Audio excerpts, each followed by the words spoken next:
Bonjour tout le monde, aujourd'hui c'est Eldorado de Laurent Godet. Bienvenue sur J'aime pas lire, la chaîne de celles et ceux qui n'aiment pas beaucoup lire et qui n'ont pas trop le temps pour des fiches de lecture longues et compliquées. J'aime pas lire, c'est une chaîne pour toi, une chaîne qui est là pour te rendre service. N'hésite pas à t'abonner pour être informé des prochains résumés, à laisser un petit commentaire ou pourquoi pas un like si tu as aimé. Et c'est parti. C'est un roman paru en 2006. Laurent Godet, alors âgé de 34 ans, a déjà reçu le prix Goncourt pour son œuvre précédente. La fiction croise ici l'actualité. 2005-2006, c'est le début de ce qu'on a appelé la crise des migrants. Salvatore Piracci est un officier des gardes-côtes italiens. Basé à Catane, en Sicile, son travail consiste à lutter contre l'immigration illégale en Europe via la Méditerranée. Un jour, une femme l'aborde au marché.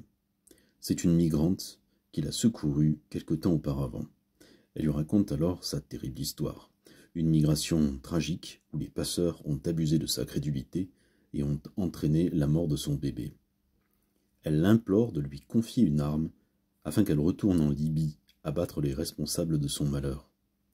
Il n'accède pas à cette singulière demande, mais se trouve très déstabilisé par leur discussion. En parallèle, Soleiman, un jeune Soudanais, est sur le chemin de la migration. C'est pour lui aussi un parcours douloureux. Il perd son frère et les passeurs le raquettent et l'abandonnent avant même d'atteindre la mer. Il décide alors de tenter la filière marocaine et les enclaves espagnoles. Il fait route avec Boubacar, un Malien, trompé lui aussi. C'est parti pour une aventure de plusieurs années. Une aventure où Soleiman va perdre notamment ses valeurs, en dépouillant violemment un pauvre homme. De son côté, Piracci vit des interventions dramatiques en mer, enrageant de voir tous ces anonymes disparaître dans les flots. Il se bat avec un passeur, il perd complètement pied. Il finit par décider de partir à la rencontre des migrants en Libye pour les décourager. Pendant que Soleiman et Boubacar parviennent à passer en Europe par l'Espagne, Piracci arrive en Libye, où il va faire connaissance de la reine autoproclamée d'Al-Zouara, passeur elle aussi qui essaye de l'acheter. Piracci reprend son chemin. Il se fait molester à cause de ses propos décourageants. Choqué, assis par terre, des migrants le prennent pour une sorte de divinité protectrice des voyageurs, Massambalo. C'est à ce moment-là où, endossant ce curieux rôle, il croise Soleiman et lui redonne espoir en sa quête de l'Eldorado.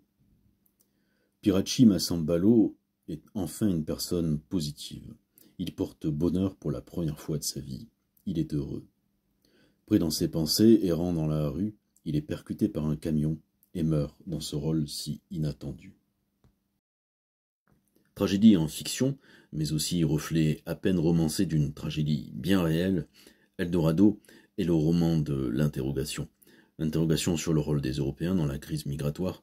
Faut-il décourager, encourager? Que ferions-nous à leur place? Que faut-il faire à la nôtre?